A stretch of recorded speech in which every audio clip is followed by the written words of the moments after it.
안녕하세요. 공병호TV의 공병호입니다. 역대 정부 가운데 국가 정책으로 이렇게 나라를 혼란스럽게 만들고 국민들을 배랑으로 몰아넣는 정권이 있었을까, 이런 생각을 자주 하게 됩니다.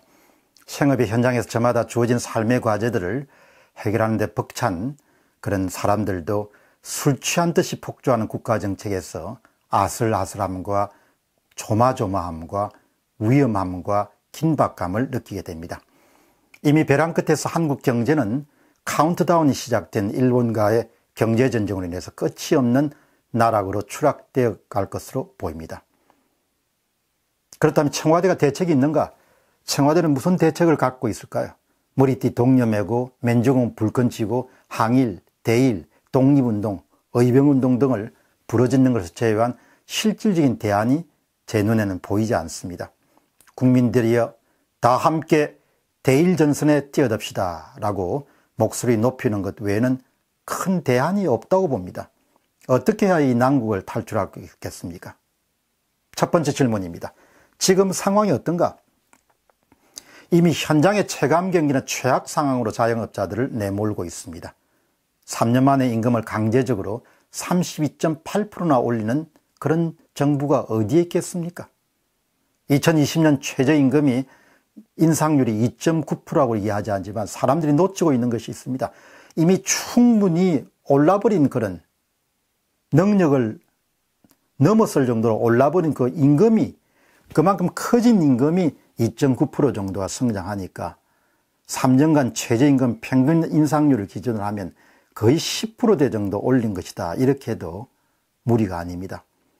2020년 최저임금을 기준으로 하면 월급으로 보면은 179만 5,310원입니다.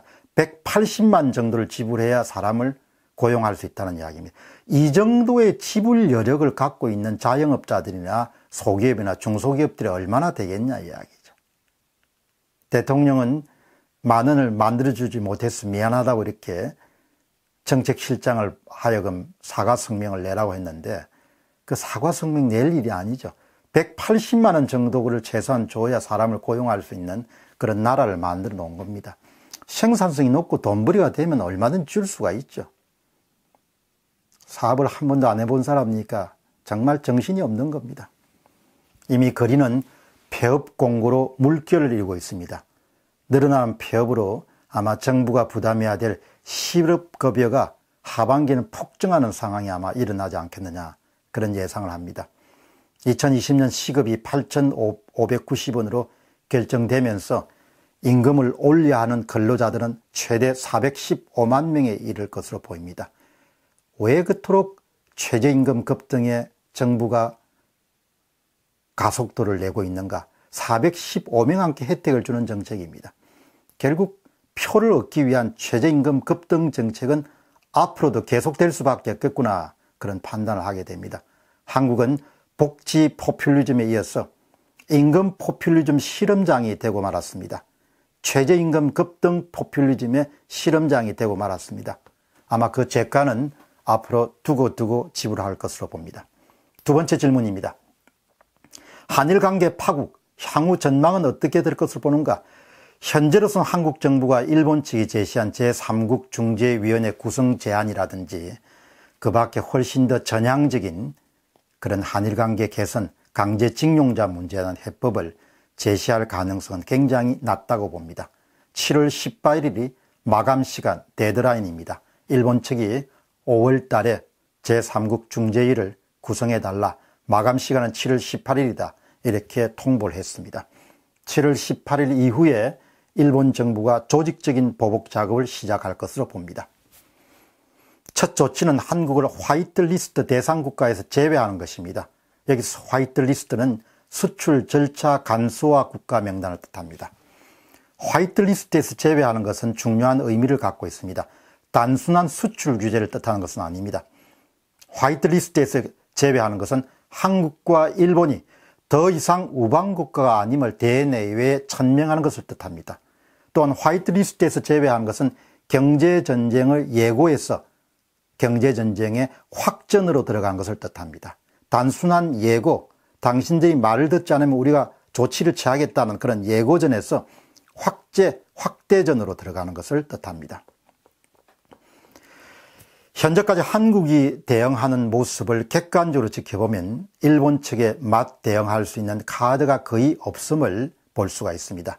수입 다변화 조치, 부품 소재 산업 육성 등은 오랜 시간이 걸려야 될 중장기 과제들입니다. 이 중장기 과제들을 정부가 대안으로 이렇게 이야기를 하고 있습니다. 아무 소용이 없는 겁니다. 그 외에 국가 차원에서 준비가 되어 있지 않다고 밖에 볼 수가 없습니다.